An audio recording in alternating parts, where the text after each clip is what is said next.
A metafísica bastante em não pensar em nada. O que penso eu do mundo? Sei lá o que penso do mundo. Se eu adoecesse, pensaria nisso.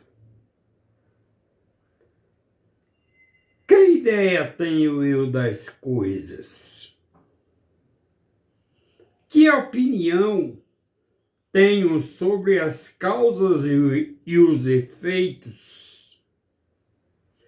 Que tenho eu meditado sobre Deus e a alma e sobre a criação do mundo?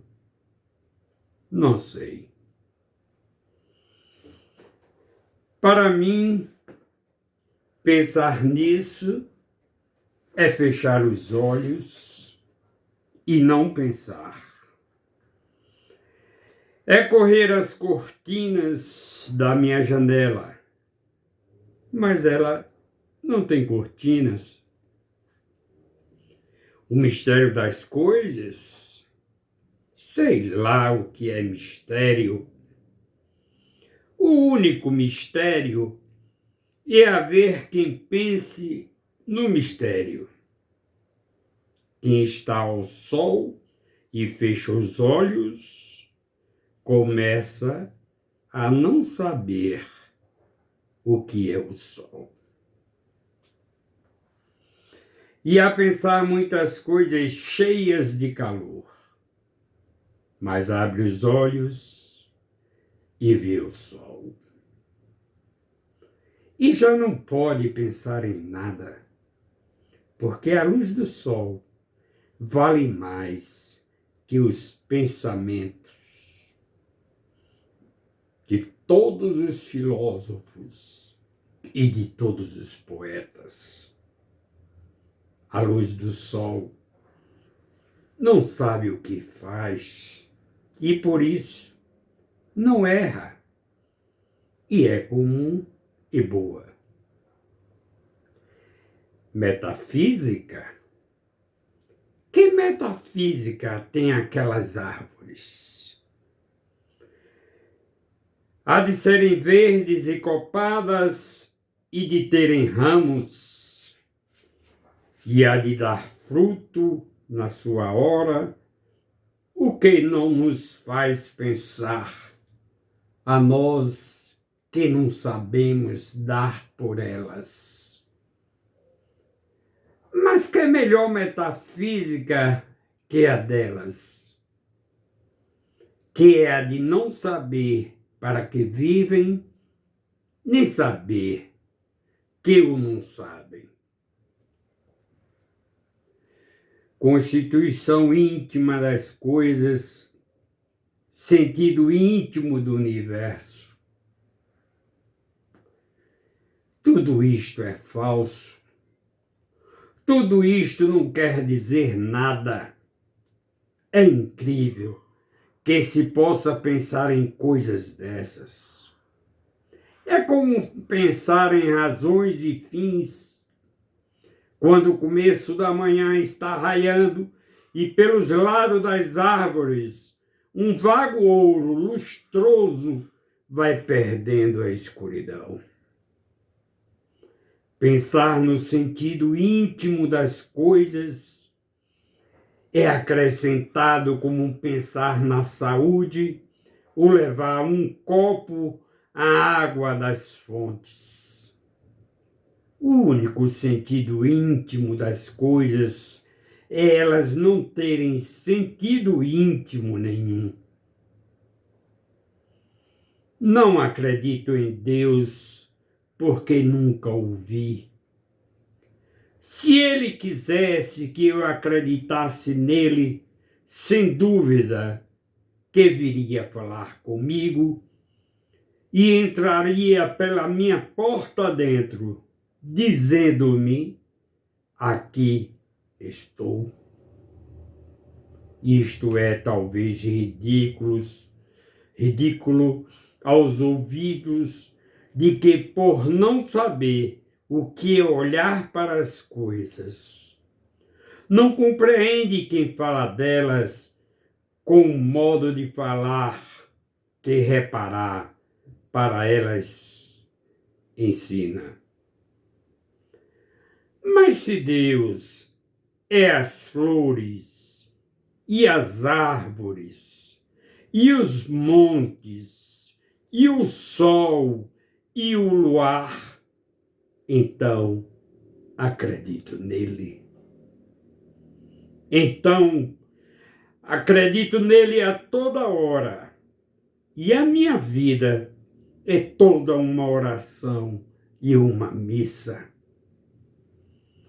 E uma comunhão com os olhos e pelos ouvidos. Mas se Deus é as árvores e as flores e os montes e o luar e o sol,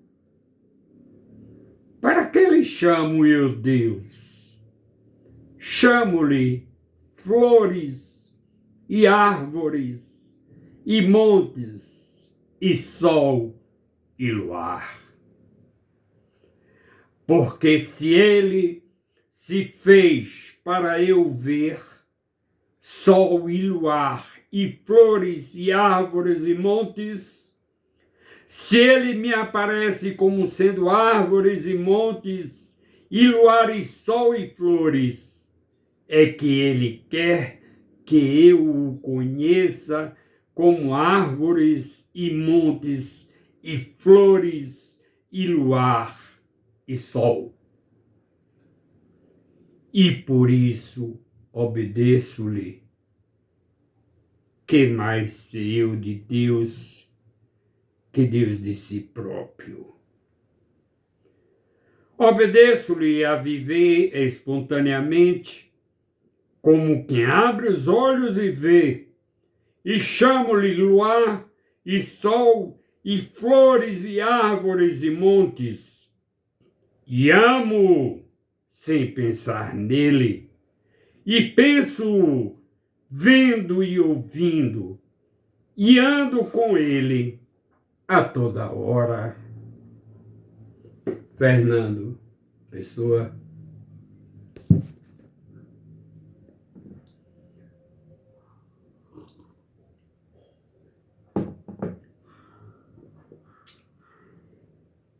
Este é um tema muito complexo.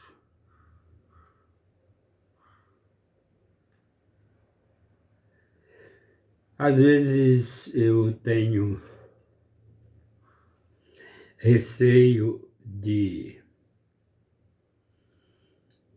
Eu mesmo tenho receio de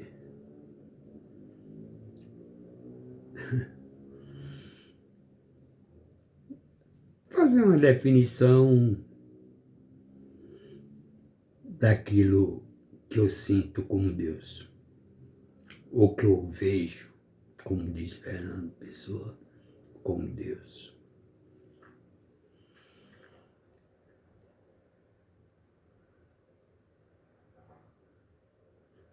Fiz a primeira comunhão com os 7 anos, e daí nunca mais deixei a igreja. Viajava a cavalo com o padre, pedia permissão ao meu professor, que era comunista, que não acreditava em Deus. Ele dizia: eu não acredito nessas coisas, mas se você quer, eu lhe libero. Eu ia sair a sexta-feira, montado a cavalo com o padre. E a gente ia para as roças, celebrar missas, casamentos, essa coisa toda, sabe? Tomava o vinho do padre. Quando ele deixava uma gotinha na galheta, eu comia a hóstia. Quando a gente fazia a hóstia, a gente fazia lá na casa paroquial, no interior. Mas não era hóstia consagrada, era hóstia, a gente mesmo que fazia, eu e o rapaz que cuidava.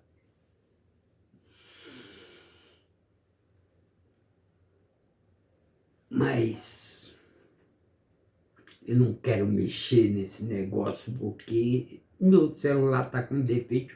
Ninguém faz um Pix para mim para eu comprar um celular. Está com defeito aqui, minha câmera está virada para o lado de lá. Eu tenho que ficar assim um pouco. Pois então, mexer, assim, falar sobre Deus, mas eu acho que é uma experiência pessoal. Cada um tem um Deus no qual acredita. O Deus que eu conheci na minha infância era um Deus, quando eu fazia catecismo, o padre mostrava a gente um Deus barbudo, cabelos brancos,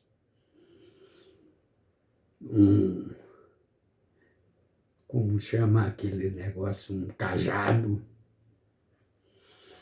Era um Deus castigador. Era um Deus que, para ele, tudo era pecado,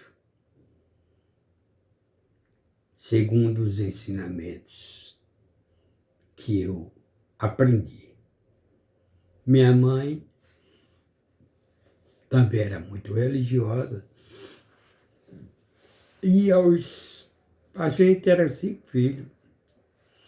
E todas 6 horas da manhã, domingo, ela botava a gente. A gente ia na frente e ela atrás, que ela era gordona, e levava a gente para a igreja desde 5, 6, desde que eu me entendo por gente. Depois eu fiz o catecismo, aí depois surgiu minha vocação para ser padre.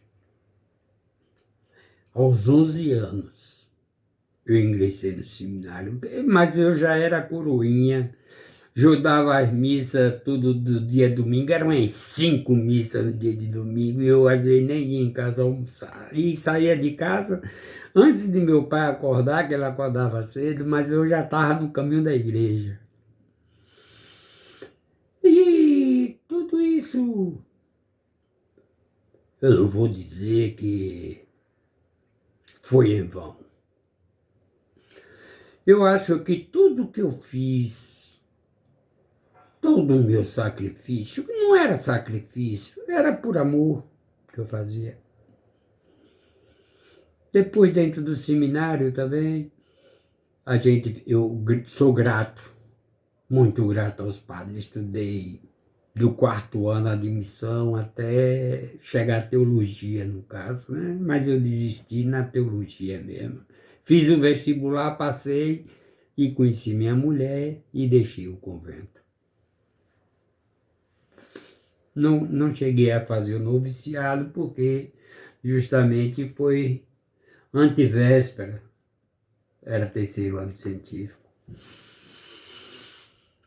Mas o que eu quero falar? O que eu quero falar sobre o que eu acho de Deus?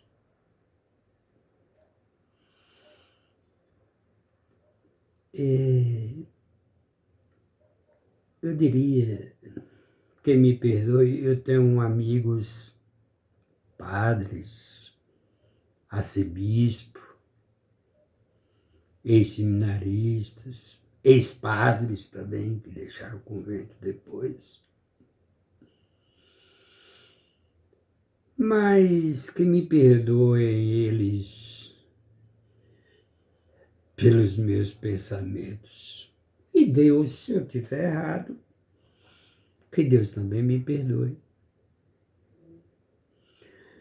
Porém, o que eu sinto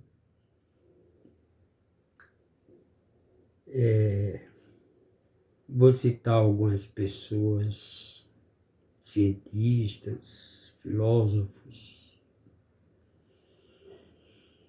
A filosofia não traz nenhuma resposta. A filosofia, na verdade, ela só faz perguntas. Ela não tem respostas.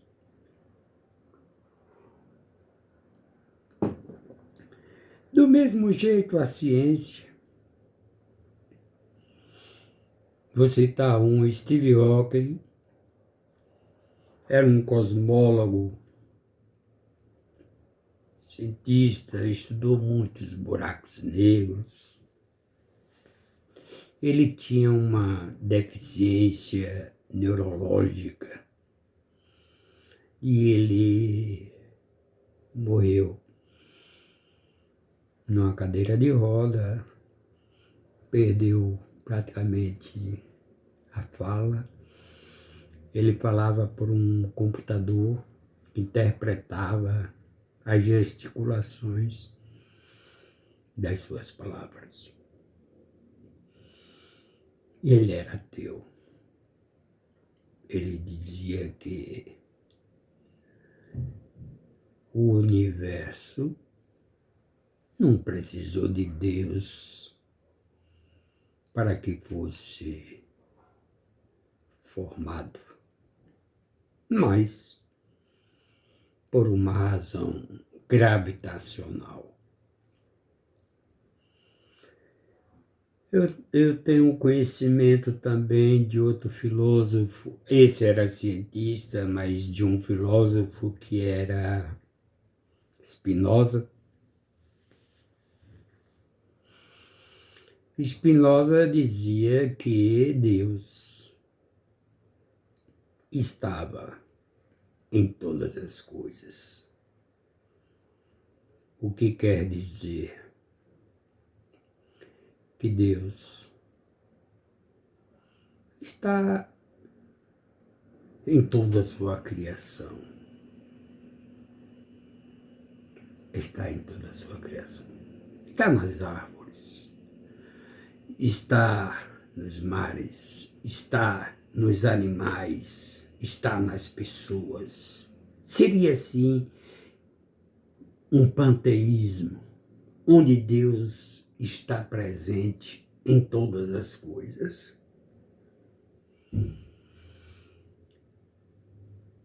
Portanto, ele era um filósofo panteísta. E outro que é cientista, Einstein.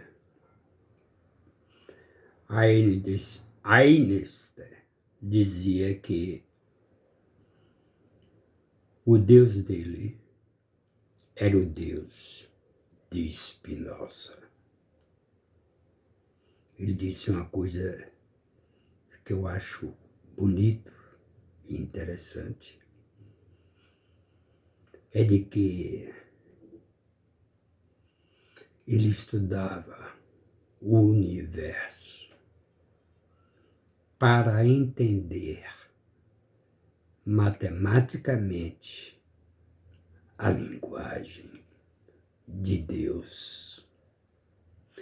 Então, pode ver que ele não era ateu. Ele acreditava, tanto ele quanto Spinoza, fora Steve Hawking, ele acreditava num Deus, só que é um Deus que a Igreja Católica não ensina, bem como as igrejas evangélicas, pior ainda. Deus está em tudo, está em todos nós. Eu tenho uma filhinha que é uma cachorrinha. Vocês devem saber, devem conhecer. Quem me diz que Deus não está nela? Se ela é uma criação de Deus, como você pode ter sua gatinha, né? Já viram o amor que existe entre os animais irracionais? Porque todos nós somos animais. Dizem que somos racionais. Dizem que são irracionais. Ou que somos racionais, no caso. Mas o amor que existe entre os animais irracionais dá de 10-0 na gente. É verdade que eles brigam, eles se matam, né? Mas por uma necessidade, e a gente mata por causa de um tênis, por causa de 10 reais, ou às vezes até porque a gente não tem nada para dar. O leão, quando ele corre atrás de uma zebra, quando ele corre atrás de um veado, que ele não alcança, ele para. Ele diz, não é a minha hora. Mas a gente... você não tem nada que me dar, não, é? Tá bom. Pum, pum, pum. Matou. Só porque a pessoa não tem nada para lhe dar. Agora, uma coisa interessante, muito interessante. Eu vi uma reportagem uma vez que me deixou encabulado. Me deixou encabulado. Sobre as plantas. As plantas, as grandes plantas, por exemplo, na Amazônia, que tem grandes vegetações, grandes árvores, elas se comunicam através das suas raízes. Quando ela vê que uma está fraca, ela ajuda a outra. Debaixo da terra, as raízes, elas se entrelaçam e passam força uma para a outra. Você já ouviu essas experiências? Eu acredito que não, né? Mas elas se ajudam. Quando vê que uma está mais fraca, está morrendo, está assim, fraquinha, Então elas se ajudam entre si.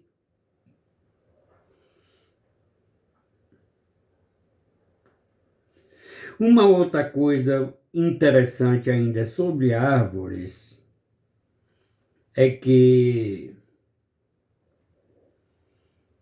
fizeram uma experiência, os cientistas, e colocaram eletrodos nas árvores. E dizia, corte aquela ali. Na hora que o cara ia com o machado, ela começava a gemer. Pelo eletrodo, os cientistas perceberam que ela sentia que ela ia morrer. Já por outro lado, quando dizia, não, essa aí não, ela ficava tranquila. Parece uma coisa absurda. Vai ler, vai estudar. Elas sentem. Por exemplo, eu tenho minha cachorrinha aqui. Hoje mesmo eu fui para a missa de 7º dia de um concunhado meu, né? Era uma missa de 7º dia. Eu falei para ela, filha, você não pode ir. Porque quando eu me arrumo para sair, ela já fica agitada, fica doida para...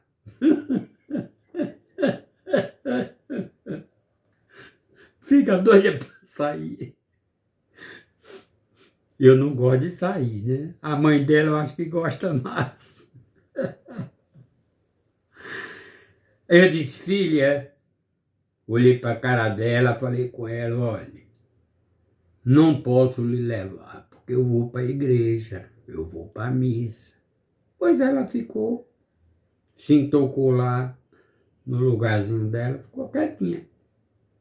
Que é assim. Ela já conhece. Quando eu falo com ela, vamos, ela já fica latindo, já fica toda alegre, toda feliz da vida, porque vai sair. E quando eu digo assim, olha, eu não posso lhe levar, você vai ficar em casa, pronto, ela se toca de baixo. Mas depois eu fico com pena e levo. A mulher vai para a igreja e eu vou para o bar tomar cerveja.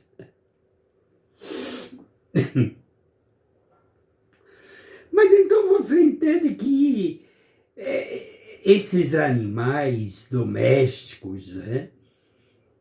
Eu já contei aqui em outro vídeo que eu nunca vi gato se unir com um cachorro. Se botasse os dois juntos, o pau formava. Hoje eles estão melhorando. E quantos exemplos bonitos a gente vê de animais que são recuperados por pessoas. E eles voltam, ainda que seja de ano em ano, eles voltam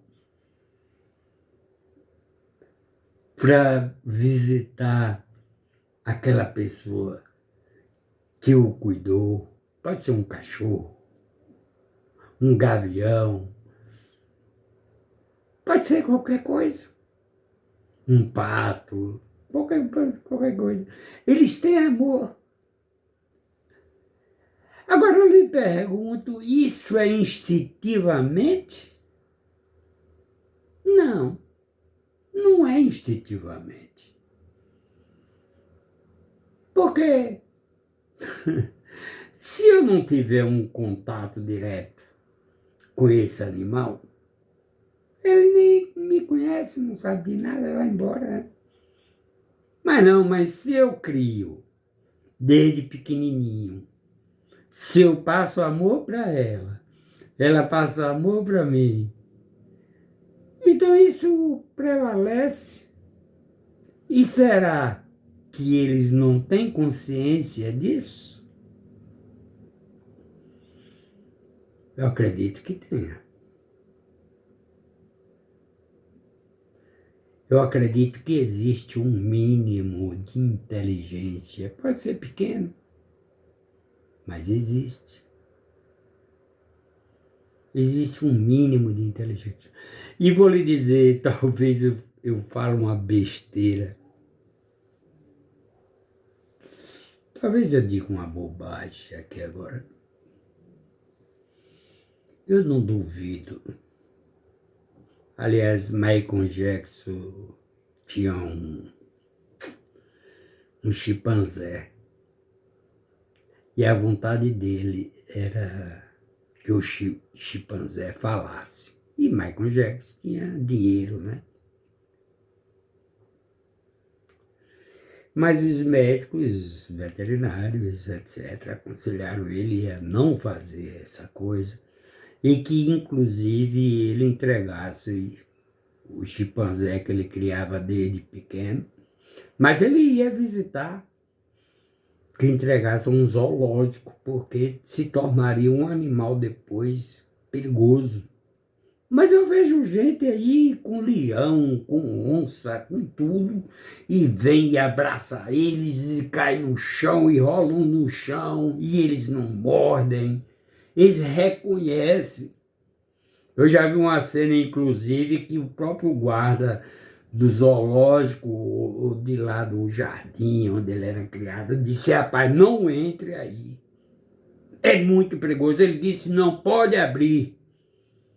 E ele entrou. Quando o leão viu ele, caiu para cima dele assim, os dois se derrubaram no chão e ficaram aquela amizade, aquele abraço, uma coisa e outra, sabe?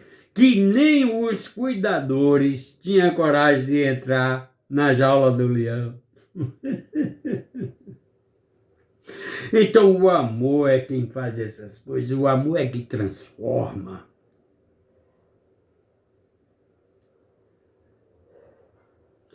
Eu publiquei recentemente sobre o que é o amor verdadeiro. Está no meu Face. Recebi alguma crítica porque eu disse que o amor verdadeiro é aquele que nasce com o abraço e o beijo. A pessoa talvez não compreendeu o que eu quis dizer. Aí disse: não, mas na distância a gente pode amar também.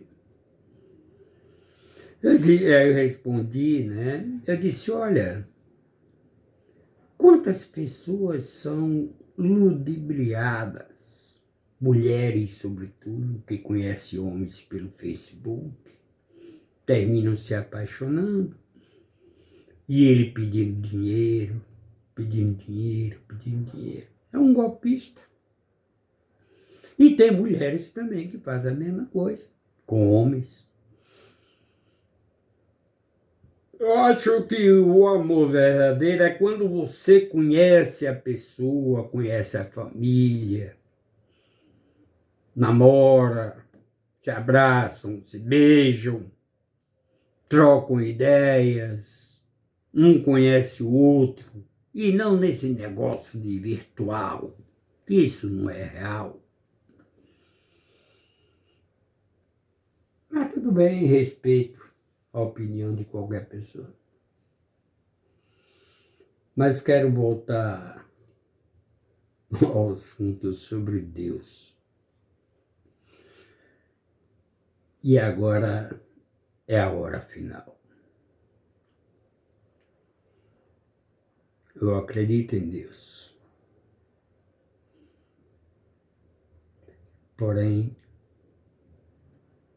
não é o Deus que essas igrejas pregam.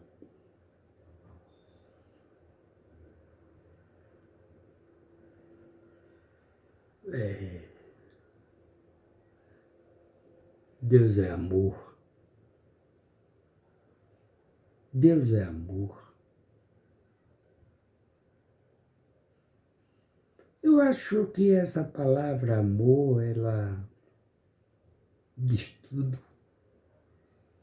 Não precisa complemento. Ou precisa algum complemento? Quando se ama. Não precisa. O amor tudo perdoa. O amor, se ele está presente. Aliás, eu quero voltar um passinho só atrás, quando eu falo do amor virtual. Eu desconfio. Está aumentando muito o número de feminicídio.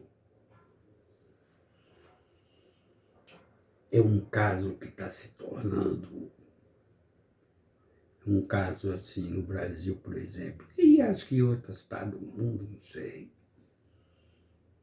Talvez que seja por isso.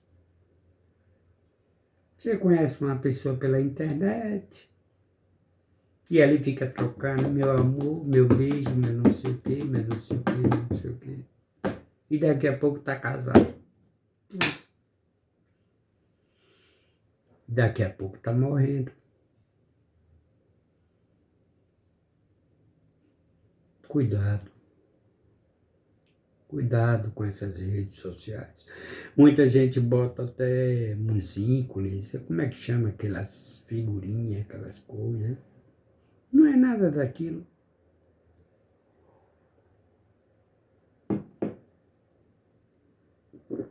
Talvez que o feminicídio venha daí. Pessoas conhecem uma pessoa por internet, daqui a pouco marcam um encontro, aí vai. Aí a pessoa, claro, né? Dizia minha mãe, né? Quem quer ganhar uma galinha não diz show, diz ti, ti, ti, ti, ti. Vale para homem e para mulher. E daqui a pouco estão casados. Daqui a pouco estão brigando, discutindo, tem filho. Aí daqui a pouco já começa uma confusão por causa dos filhos, né? Que é tudo uma desculpa. Se você gosta dos seus filhos, se você não gosta da mãe, não gosta do marido, não gosta nada. Um visita o outro visita o outro, independentemente de mulher ou de homem. É aquele, como chama, não sei o que, compartilhado, né? Assistência compartilhada, eu acho que é por aí, né? Você pega seus filhos, sai para passear, a mãe, quando chegar ao direito dela, ela pega os filhos, vai para passear, passa uns 15 dias na casa de um, outro dia na casa do outro. Então, eu tenho a impressão que esse feminicídio é muito disso. Mas, amigos,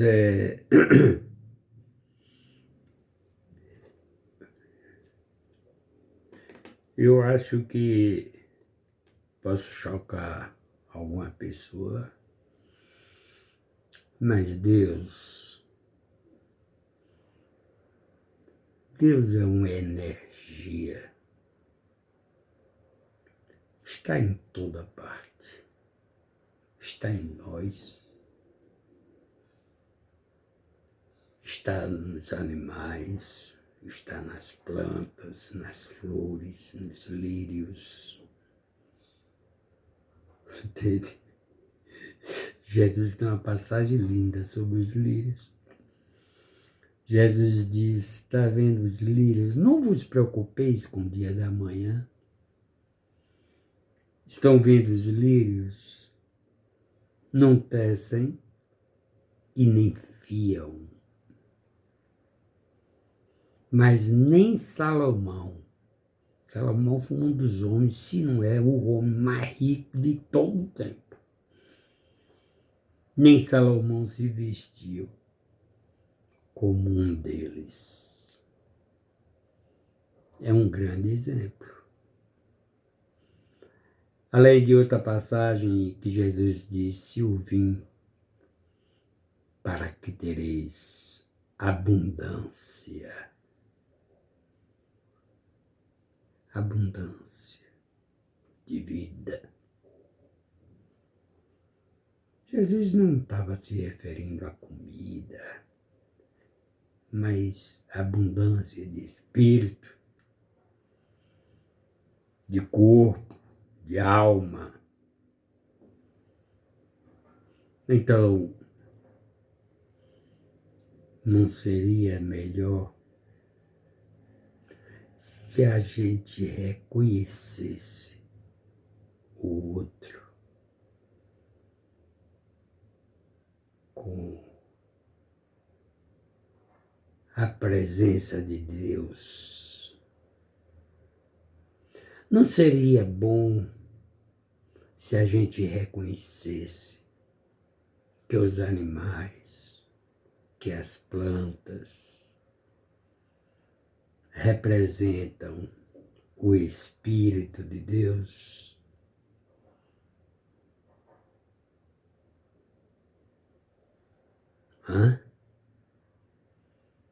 Talvez não houvesse tanta maldade, tanto desmatamento. Estamos destruindo o nosso planeta Terra. Temos 33 milhões de pessoas passando fome. Temos 120 milhões de pessoas com insegurança alimentar. Confesso para vocês, tem dia que eu não almoço. Por quê, Misael? Minha mulher ela inventa 1001 comida para eu comer. Que eu não quero.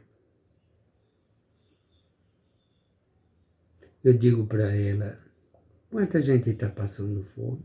Eu não posso passar um dia? Posso. Mas bebo muito também, né? Acho que eu não sou o melhor exemplo. Mas eu penso,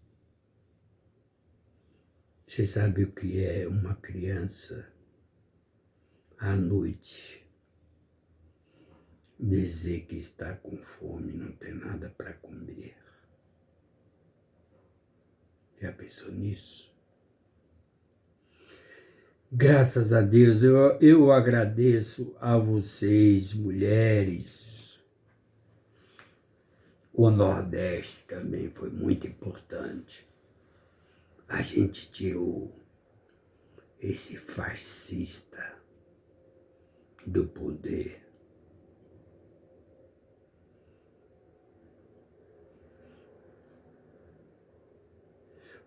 Ele só se importava com a classe média e rica, os empresários. Eu não sou também muito favorável ao Lula, mas pelo menos não vai ameaçar a nossa democracia. Ele não tem condições. Até porque ele também está afastado, ao contrário de Bolsonaro, das Forças Armadas. Mas tem as Forças Armadas que ainda são honestas, são corretas, são direitas.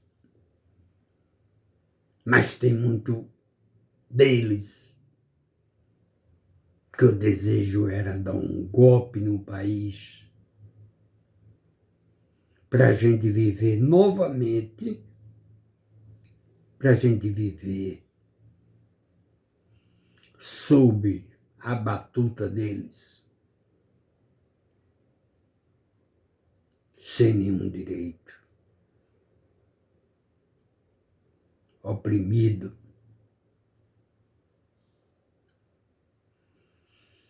Agora eu digo a verdade no seguinte: se o PT se meter a besta, achando que a gente